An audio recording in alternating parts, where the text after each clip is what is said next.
जय श्री राम। आपका बहुत बहुत स्वागत है।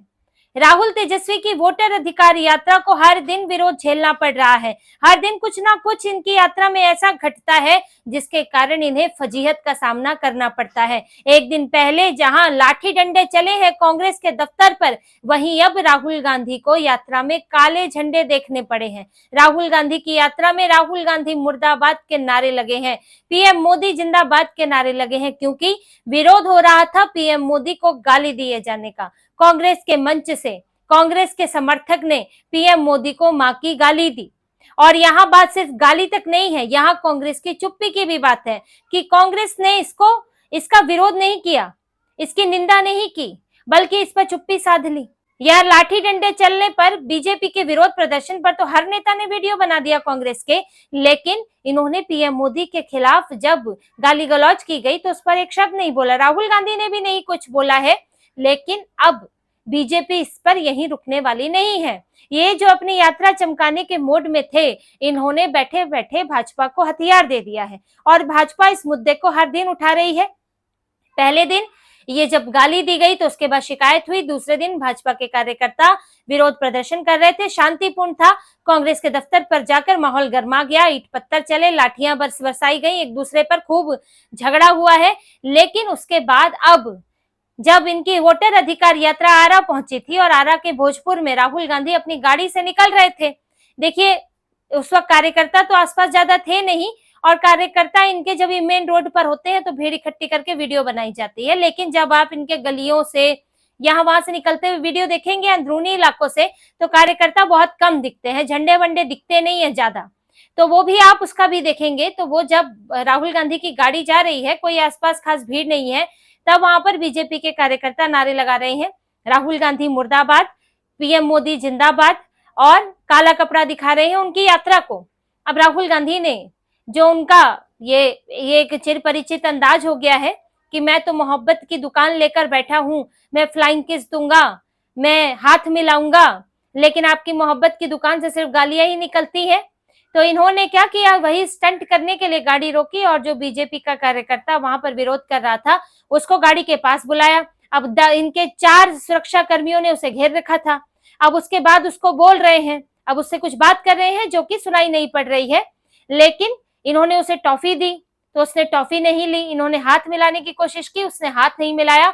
और जब राहुल गांधी की गाड़ी निकल भी गई, राहुल गांधी के इतने के बाद भी उन्होंने, बीजेपी के कार्यकर्ताओं ने वही नारे लगाए, राहुल गांधी मुर्दाबाद, पीएम मोदी जिंदाबाद, क्योंकि इन्हें लगा था कि जैसे कांग्रेस के वो सेट किए हुए समर्थक होते हैं जो आते हैं राहुल गांधी से हाथ मिलाने के लिए मरे जा रहे हैं, राहुल गांधी को फूल देना चाहते हैं, राहुल गांधी से शिकायतें करना चाहते हैं, एक झलक पाने के लिए तरस रहे हैं, तो राहुल गांधी से हाथ मिलाएंगे और फिर शांत हो जाएंगे, फिर मीडिया में एक खबर बनेगी। लेकिन ऐसा बिल्कुल भी नहीं हुआ। उन्होंने अपनी नारेबाजी जारी रखी, क्योंकि कांग्रेस ने इस तरह की गाली गलौज का विरोध नहीं किया है और ये बहुत ही भद्दा है। जो हुआ है वो बहुत ही शर्मनाक है।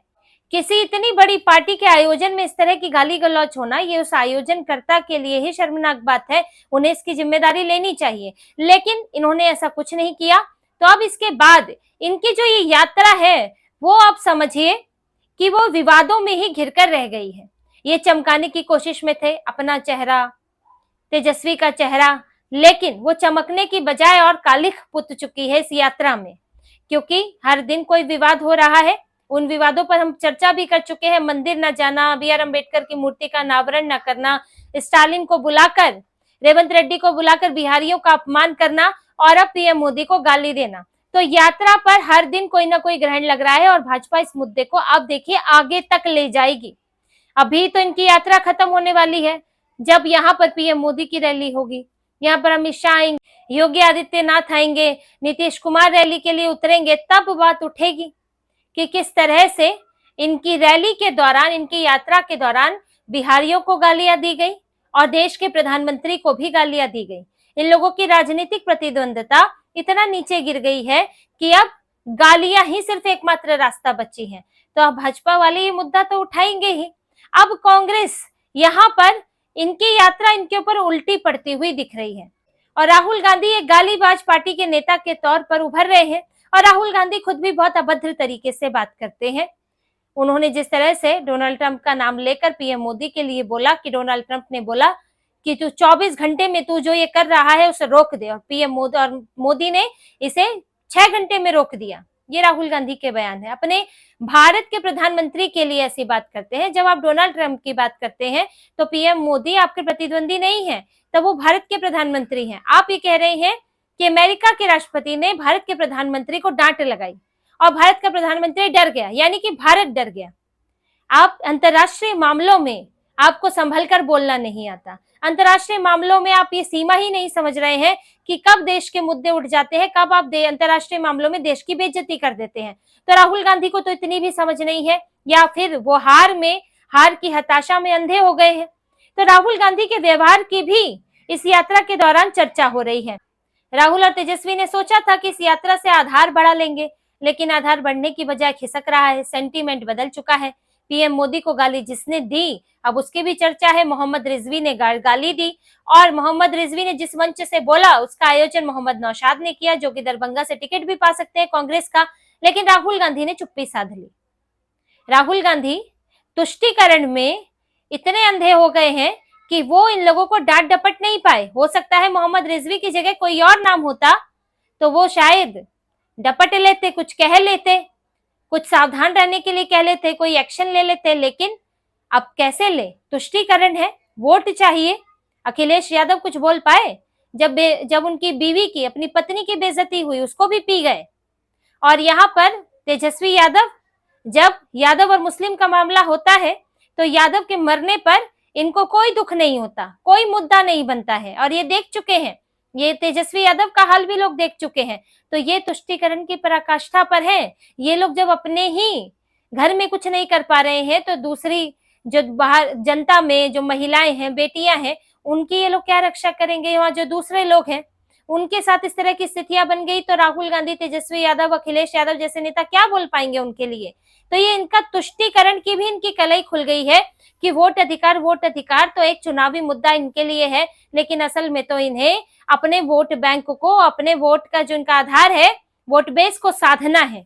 और इसके लिए यात्रा निकल रही है, और इसी यात्रा में इन्होंने खूब तुष्टीकरण भी किया हुआ है। इस यात्रा का पूरा सेंटीमेंट बदल चुका है, और यहाँ लोगों के बीच तो यात्रा की बदनामी हो ही रही है, साथ ही इनके आपस के झगड़े भी निकल कर आ रहे हैं। तेजस्वी यादव, राहुल गांधी, ये जो होड़ लगी हुई है कि कौन नंबर 1 नंबर 2, इसकी वानगी दिख गई है। आज तेजस्वी यादव ने अपनी बहन को बुलाया हुआ था, रोहिणी आचार्य, इनकी बहन आई हुई थी यात्रा में, जैसे कि कुछ दिनों पहले प्रियंका वाड्रा आई थी। और पूरी यात्रा जो है 2 भाई बहनों की यात्रा बन गई थी। तेजस्वी यादव बैक सीट पर आ गए थे। स्टालिन आए हुए थे, स्टालिन जो कि बिहारियों को गाली देते हैं, और यहाँ कांग्रेस के साथ सीधा सीधा गठबंधन है। अखिलेश यादव भी गठबंधन में रहते हैं। तो ऐसे में अब तेजस्वी यादव ने भी बहन कार्ड खेला और अपनी बहन बुला ली। क्या 14वें दिन इन्हें याद आया है कि बहनें बुलानी है? बहन तो आप पहले भी बुला सकते थे, राहुल गांधी से पहले अपनी बहन बुला सकते थे। लेकिन तब तेजस्वी ने सोचा नहीं था कि जिस यात्रा को इन्होंने महागठबंधन की यात्रा करार दिया है, नाम दिया है, उस यात्रा को राहुल गांधी कांग्रेस कब्जाने की कोशिश करेंगे, और इसके लिए ही पहले बहन बुलाई गई। कुछ 4-5 दिन बीत गए तो फिर बहन को बुलाया गया। फिर अपने मुख्यमंत्रियों की इनकी बाढ़ लगी हुई है, यानी कि जितने भी हैं, चाहे सिद्धारमैया है, रेवंत रेड्डी है, या फिर सुखविंदर सिंह सुक्खू है, इन सब को बुलाने के एक एक करके बुलाकर सिर्फ कांग्रेस की चर्चा की जा रही है। अब इसका तोड़ निकालते हुए तेजस्वी यादव ने भी अपनी बहन बुला ली, और जब तेजस्वी यादव, उनकी बहन और अखिलेश यादव थे, तब राहुल गांधी को गाड़ी में नीचे बैठना पड़ा, ड्राइवर सीट के पास बैठना पड़ा। तब राहुल गांधी नजर नहीं आए। जिस तरह से प्रियंका वाड्रा के आने पर तेजस्वी यादव को पीछे खिसका दिया गया था, सिर्फ राहुल और प्रियंका दिख रहे थे, उसी तरह से, ठीक उसी तरह तेजस्वी यादव ने राहुल को पीछे कर दिया। और यही वजह है कि इनकी गांधी मैदान में जो अंतिम दिन रैली जनसभा होनी थी, उसको पदयात्रा में बदल दिया गया है, क्योंकि उसमें अधिकतर कांग्रेस के नेता नजर आने वाले थे, कांग्रेस के सहयोगी और कांग्रेस के मुख्यमंत्री। उसमें तेजस्वी यादव इस भीड़ में कहीं दबकर रह जाते, उनको पूछता कौन? यहाँ पर एक उनका भाषण होता, बाकी सब कांग्रेस के इस नेता ने, कांग्रेस के उस नेता ने ये बोला, ये सब बातें उसके अंदर होती अगले दिन जब मीडिया में छपता। तो इसी के लिए अभी जो वहां जनसभा होनी है उसको पदयात्रा में तब्दील कर दिया गया है। पदयात्रा में राहुल तेजस्वी चलेंगे, भीड़ तो राजद की ही होगी, झंडे राजद के ज्यादा दिखेंगे, तो तेजस्वी यादव नंबर 1 नजर आएंगे। अभी इसीलिए इनकी पार्टी में नंबर 1 नंबर 2 की होड़ लगी हुई है और इनके आपसी झगड़े निकल निकल कर आ रहे हैं। इसलिए पूरी यात्रा कई विवादों में घिरी हुई है। क्रेडिट वॉर चल रही है, झंडा वॉर चल रही है, किसका झंडा कितना ऊंचा हाथ दिखेगा, लाल सलाम दिखेगा कि लालटेन दिखेगी, इसका झगड़ा अलग चल रहा है। पोस्टर वॉर चल रही है। मोतिहारी में कभी राहुल गांधी का पोस्टर लगता है तो फिर उसको हटा के तेजस्वी का लग जाता है, फिर मामला थाने पहुंच जाता है। तो इनके झगड़े भी निकल निकल कर आए हैं, मनमुटाव निकल कर आए हैं। कुल मिलाकर इस यात्रा में जो कांग्रेस एक सकारात्मक संदेश अपनी पार्टी की तरफ से देना चाहती थी, अपनी पार्टी का आधार बढ़ाना चाहती थी और एक जमीन से जुड़े नेता के तौर पर राहुल गांधी को पेश करना चाहती थी, वो सब धराशायी हो गया है।